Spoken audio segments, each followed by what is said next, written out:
Hello दोस्तों, कैसे हो आप सभी। आशा करता हूँ आप सभी अच्छे होंगे। रासायनिक अभिक्रिया एवं समीकरण भाग नंबर 2 है। दोस्तों, इसको स्टार्ट करते हैं। रासायनिक अभिक्रिया में सबसे पहला प्रकार संयोजन अभिक्रिया आता है। दोस्तों, इस अभिक्रिया में दो या दो से अधिक अभिकारक जुड़कर एकल उत्पाद बनाते हैं, उसको संयोजन अभिक्रिया कहते हैं। जैसे ए और बी दो अभिकारक हैं जो योग करके क्रिया करके एक उत्पाद सी का निर्माण करेंगे। इसको दोस्तों उदाहरण के द्वारा समझते हैं। जब हाइड्रोजन और ऑक्सीजन क्रिया करती हैं तो जल का निर्माण होता है। दोस्तों, इसको एक और एग्जाम्पल के द्वारा समझते हैं। दोस्तों, जब कैल्शियम हाइड्रोक्साइड कार्बन डाइऑक्साइड से क्रिया करता है तो कैल्शियम कार्बोनेट बनता है, जो कि संगमरमर का रासायनिक सूत्र है, और जल बनता है। दोस्तों चलते हैं नेक्स्ट स्लाइड। वियोजन अभिक्रिया ऐसी अभिक्रिया जिसमें एकल उत्पाद टूटकर दो या दो से अधिक छोटे छोटे उत्पाद बनाता है, उसे वियोजन अभिक्रिया या अपघटनीय अभिक्रिया कहते हैं। दोस्तों देखिए, मैथमेटिकल या गणितीय रूप में ही लिखा हुआ है व्यंजन।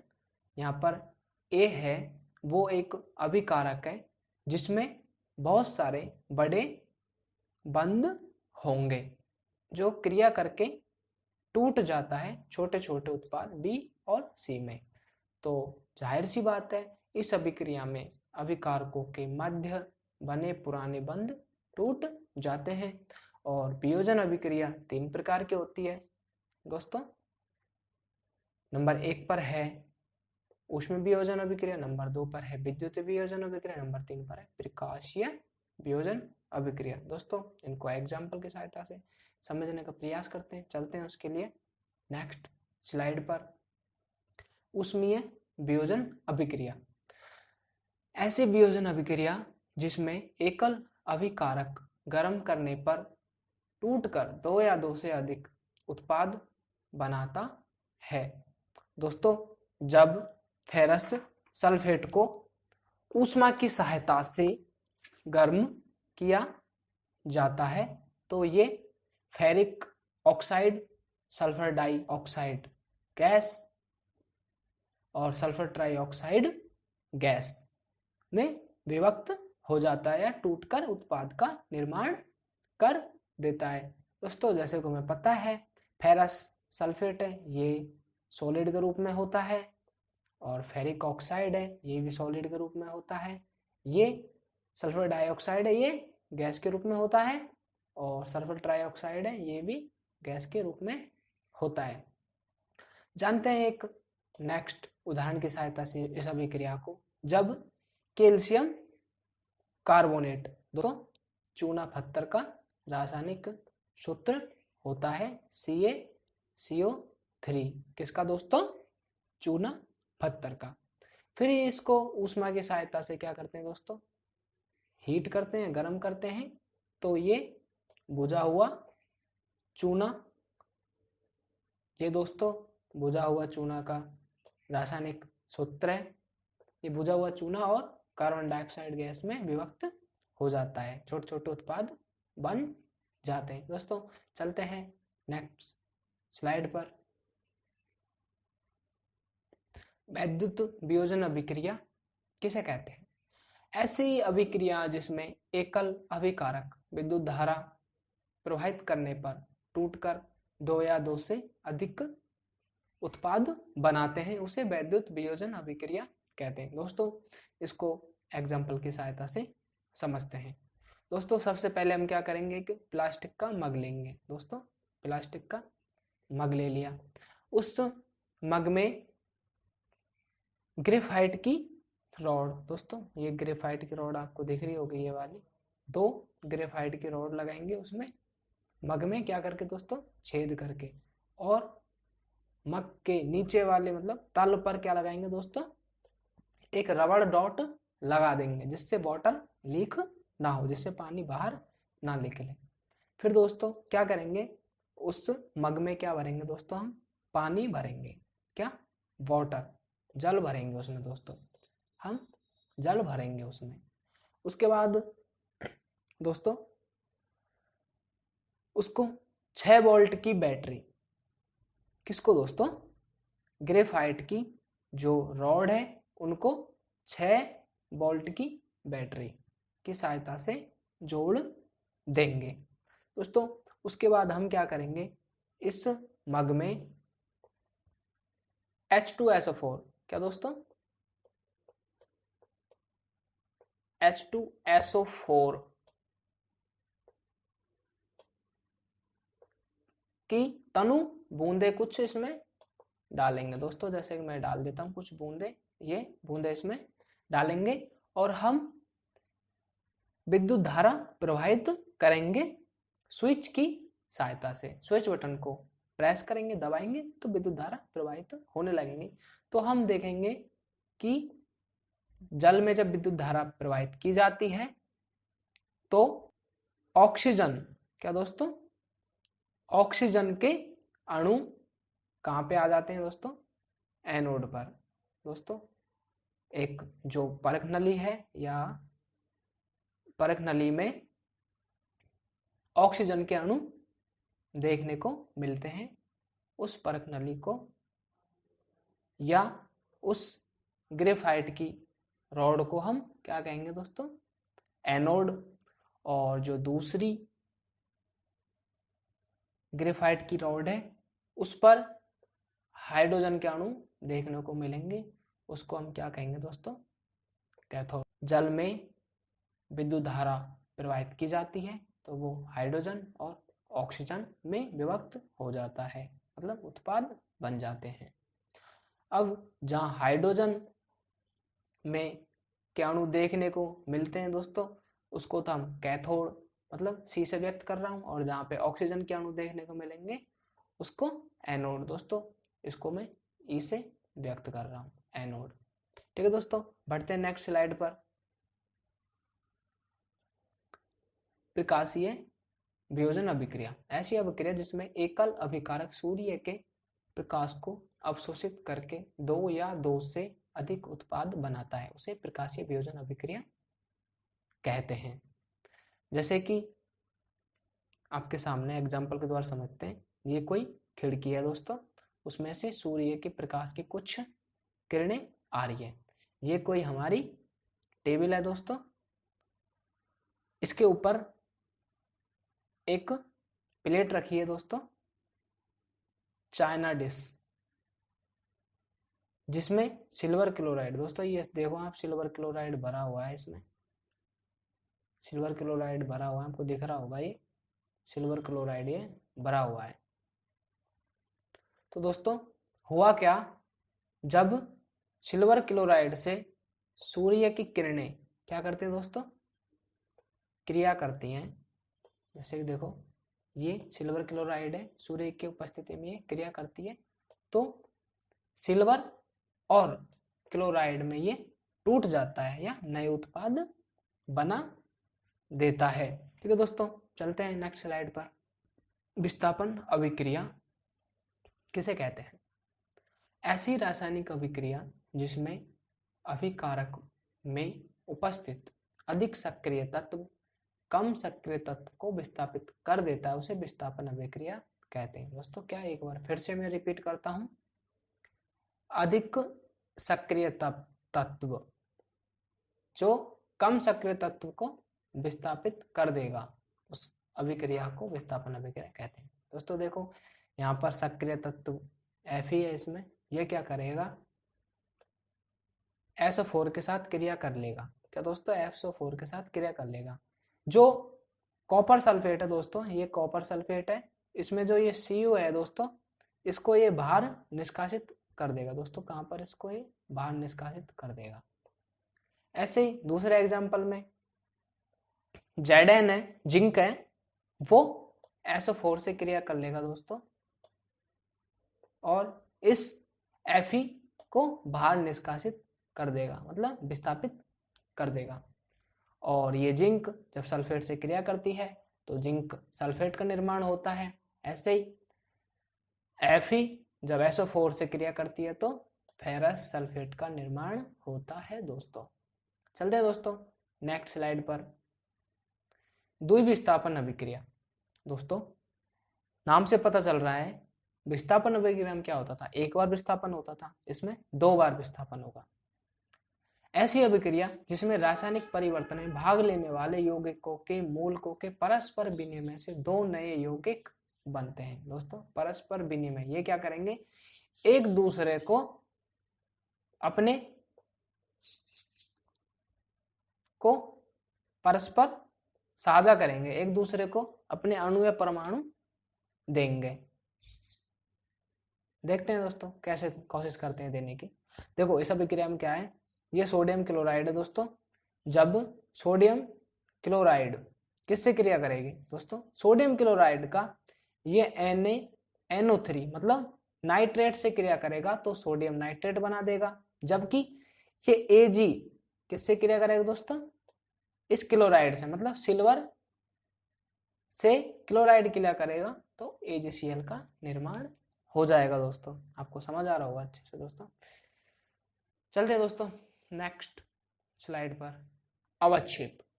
जब किसी अभिक्रिया में अभिकारक क्रिया करता है तो उत्पन्न उत्पाद में अविलेय अवस्था में रहता है, विलयन में नीचे अस्थिर हो जाता है और वह अवक्षेप कहलाता है। दोस्तों क्या लिखा हुआ है देखिए आप, जब अभिक्रिया में अभिकारक क्रिया करेगा तो जाहिर सी बात है उत्पाद तो बनेगा, वो जो बना हुआ उत्पाद है वो अविलेय अवस्था में रहता है और वो विलयन में नीचे बैठ जाता है, स्थिर होता है। अब पढ़ते हैं अवक्षेपण अभिक्रिया। वह रासायनिक अभिक्रिया जिसमें अवक्षेप तो उत्पन्न होगा उसे अवक्षेपण अभिक्रिया कहते हैं। दोस्तों ट्राई करते हैं पढ़ने का, समझते हैं इसको। जब सोडियम क्लोराइड सिल्वर नाइट्रेट से क्रिया करता है तो क्या बनता है, एक सोडियम नाइट्रेट बनता है दोस्तों। और जो देखो एक बार फिर से रिपीट करता हूं, सोडियम नाइट्रेट के साथ क्रिया करके सोडियम नाइट्रेट बना लेता है और ये जो क्लोराइड है ये सिल्वर के साथ क्रिया करके, मतलब Ag के साथ क्रिया करके सिल्वर क्लोराइड बना लेता है, जो जलीय विलयन में कैसी अवस्था में होता है दोस्तों, अविलेय अवस्था में होता है। कौन, AgCl मतलब सिल्वर क्लोराइड। पढ़ लो एक बार, एक यहाँ पर लिखा हुआ है, जब सोडियम क्लोराइड का जलीय विलयन सिल्वर नाइट्रेट के जलीय विलयन मिलाया जाता है उसमें तो सिल्वर क्लोराइड का सफेद व्हाइट अवक्षेप प्राप्त होता है। दोस्तों आशा करता हूं समझ में आ रहा होगा। चलते हैं नेक्स्ट स्लाइड पर। उपचयन अभिक्रिया कैसे कहते हैं, ये बहुत ही इंपॉर्टेंट अभिक्रिया है जो एग्जाम में ऑलमोस्ट आती रहती है, तो समझने का प्रयास करते हैं। ऐसी रासायनिक अभिक्रिया जिसमें ऑक्सीजन का योग, मतलब जो ऑक्सीजन होता है वो एक प्रकार का ऋण विद्युतीय तत्व होता है। किस प्रकार का दोस्तों, ऋण विद्युतीय तत्व होता है। कौन, ऑक्सीजन। अथवा हाइड्रोजन का निष्कासन हो। दोस्तों हाइड्रोजन कौन होता है, धन विद्युतीय तत्व होता है। उस अभिक्रिया को क्या कहते हैं, उपचयन अभिक्रिया कहते हैं। दोस्तों उदाहरण द्वारा समझते हैं। जब कार्बन ऑक्सीजन के साथ क्रिया करता है तो कहने का मतलब यह है कि कार्बन ऑक्सीजन के साथ क्रिया करता है तो यहाँ पे ऑक्सीजन का योग होता है। दोस्तों देखो CO2 यहाँ पे लिखा हुआ है तो O2 यहाँ पे मतलब उसके साथ क्रिया करके बैठा हुआ है चिपक के, तो क्या हुआ दोस्तों, ऑक्सीजन का योग हुआ। ऐसे ही जब मैग्नीशियम ऑक्सीजन से क्रिया करता है तो मैग्नीशियम ऑक्साइड बनता है। दोस्तों देखो ये O है ना, आपको दिख रहा होगा ये O अच्छे तरीके से, ये क्रिया करे, कहने का मतलब O2 का योग हुआ है इस पर भी, तो हम कह सकते हैं कि अपचयन या ऑक्सीकरण अभिक्रिया है। अब ऑक्सीकरण अभिक्रिया कैसे कहते हैं देखते हैं, आपको बताता हूं। इलेक्ट्रॉनिक अभिधारणा के आधार पर हम इसकी परिभाषा बताते हैं। ऐसी रासायनिक अभिक्रिया जिसमें कोई तत्व, परमाणु, अणु या आयन या इलेक्ट्रॉनों को त्यागते हैं। कौन दोस्तों? उपचयन अभिक्रिया में इलेक्ट्रॉन त्यागे जाते हैं। देखिए दोस्तों, ये सोडियम है, ये सोडियम अपना इलेक्ट्रॉन त्याग दे रहा है दोस्तों, और ये फिर किसका निर्माण कर दे रहा है? एक Na+ का निर्माण कर दे रहा है दोस्तों। चलते हैं नेक्स्ट स्लाइड पर और समझने का फिर से प्रयास करते हैं। देखिए दोस्तों, Fe+Cl2 क्रिया करती है तो क्या बनती है? फेरिक क्लोराइड दोस्तों, नहीं सॉरी, फेरस क्लोराइड का निर्माण होता है दोस्तों। अब हमें पता कैसे चलेगा कि ये उपचयन अभिक्रिया है? हमने क्या लिखा था वहां पे? ऋण विद्युतीय तत्व दोस्तों, ऋण विद्युतीय तत्व। देखो Cl जो होता है दोस्तों, वो एक प्रकार का ऋण विद्युतीय तत्व होता है। आपने देखा होगा Cl पर नेगेटिव लिखा ऐसा, तो ऋण विद्युतीय तत्व होता है। ऐसे देखो दोस्तों, जब एथेनॉल क्रिया करता है तो वो दो उत्पादों में टूट जाता है, CH3 CHO प्लस H2। दोस्तों हमने क्या पढ़ा था वहां पे? या तो हमारा ऑक्सीजन का क्या हो दोस्तों? योग हो, ठीक है दोस्तों, या फिर हमारा हाइड्रोजन का क्या हो दोस्तों? निष्कासन हो।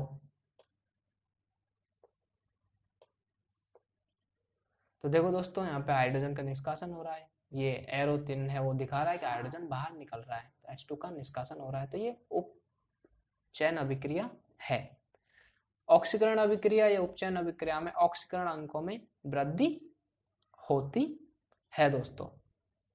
जैसे कि आपने देखा था, ये Na था, हम बता सकते हैं कि Na पे पहले 0 ऑक्सीकरण अंक थे, लेकिन इसने जैसे ही अपना E इलेक्ट्रॉन त्यागा तो ये Na+ में हो गया। मेरा कहने का मतलब, इस पर जो ऑक्सीकरण अंक था वो कितना हो गया दोस्तों? 1 हो गया। चलते हैं दोस्तों, आपको समझ में आ रहा होगा।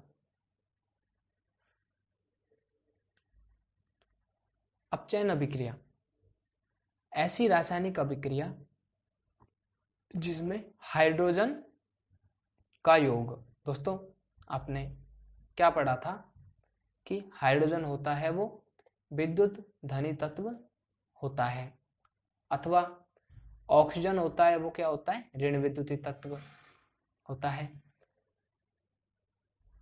तो ऑक्सीजन का निष्कासन हो उसे अपचयन अभिक्रिया कहते हैं।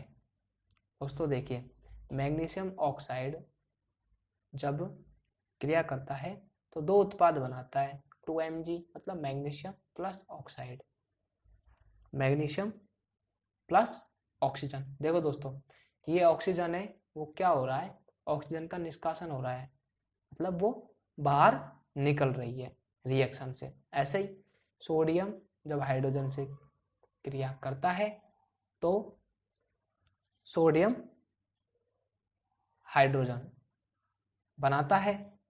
तो देखो दोस्तों, हाइड्रोजन का क्या हो रहा है? यहाँ पर योग हो रहा है ना दोस्तों, इसलिए इसको अपचयन अभिक्रिया कहते हैं। जैसे कि मैं आपको शॉर्ट में बताऊं, अपचयन अभिक्रिया में क्या होता है? जो ऑक्सीजन होती है वो तो बाहर निकलती है, मतलब उसका निष्कासन होता है दोस्तों, और जो हाइड्रोजन होती है दोस्तों, उसका क्या होता है दोस्तों? उसका योग होता है। अपचयन अभिक्रिया में ऑक्सीकरण अंकों में कमी आती है दोस्तों। चलते हैं नेक्स्ट स्लाइड पर। हाँ दोस्तों, रेडॉक्स अभिक्रिया क्या होती है समझने का प्रयास करते हैं।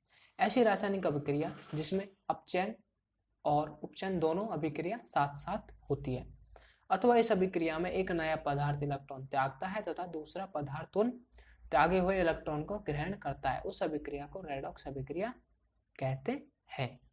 दोस्तों समझने का प्रयास करते हैं, कैसे उपचयन हो रहा है, कैसे अपचयन होगा। दोस्तों ये कॉपर ऑक्साइड है, जब हाइड्रोजन से क्रिया करती है तो कॉपर बनता है और जल बनता है H2O। दोस्तों देखो, कॉपर ऑक्साइड में O है साथ में, मतलब ऑक्सीजन है। ये जब हीट होता है तो ऑक्सीजन, यहाँ पे नहीं दिख रहा आपको ऑक्सीजन, ये जो ऑक्सीजन था दोस्तों, ये H2 के साथ क्रिया कर लेता है और क्या बना देता है दोस्तों, जल बना देता है। तो दोस्तों यहां से ये अभिक्रिया आपको दिख रही है, यहाँ पे अपचयन अभिक्रिया होगी क्योंकि हमारा ऑक्सीजन का ह्रास हुआ है, तो अपचयन अभिक्रिया होगी। और देखो दोस्तों, जहां पे ऑक्सीजन का ह्रास हो वो तो अपचयन है, जहां पे ऑक्सीजन की कमी हो वो अपचयन अभिक्रिया होती है, और जहां पे ऑक्सीजन का योग हो, दोस्तों यहाँ पे देखो आप, इस ऑक्सीजन ने इस H2 के साथ क्रिया करी तो जल बना दिया। तो दोस्तों देखो, H2 के साथ जब O ने, मतलब ऑक्सीजन ने क्रिया करी तो जल बना दिया। तो दोस्तों वह अभिक्रिया उपचयन अभिक्रिया कहलाती है। एक बार फिर से, उपचयन अभिक्रिया में क्या होता है दोस्तों, उपचयन अभिक्रिया में ऑक्सीजन का योग होता है, और अपचयन अभिक्रिया होती है उसमें ऑक्सीजन का ह्रास होता है, मतलब ऑक्सीजन की कमी आती है, ऑक्सीजन बाहर निकलता है। इसमें देख लो एग्जाम्पल में, जिंक ऑक्साइड जब कार्बन से क्रिया करती है तो जिंक और कार्बन मोनोऑक्साइड बनाती है। दोस्तों देखो, यहाँ पे ZnO है और उत्पाद की साइड जिंक है, Zn। यहां से यहां तक, मतलब दोस्तों क्या हुआ है, ऑक्सीजन का ह्रास हुआ है। तो दोस्तों जहां पर ऑक्सीजन का ह्रास होता है वो अभिक्रिया कौन सी होती है, अपचयन। और देखो दोस्तों, कार्बन से कार्बन मोनोऑक्साइड, दोस्तों यहाँ पर ऑक्सीजन जुड़ा है तो वो अभिक्रिया कौन सी होती है दोस्तों, उपचयन। ठीक है दोस्तों, एक बार फिर से रिपीट कर देता हूं, ये ZnO है, जिंक ऑक्साइड है, इसमें ये ऑक्सीजन इस कार्बन के साथ क्रिया कर लेती है तो कार्बन मोनोऑक्साइड बना देती है। दोस्तों आशा करता हूं कि आपको ये वीडियो समझ में आया होगा। दोस्तों आप इस चैनल पर नए हो तो प्लीज़ इस चैनल को सब्सक्राइब करें और अपने क्लासमेट दोस्तों के साथ इस वीडियो को शेयर करें। दोस्तों मिलते हैं नेक्स्ट वीडियो में।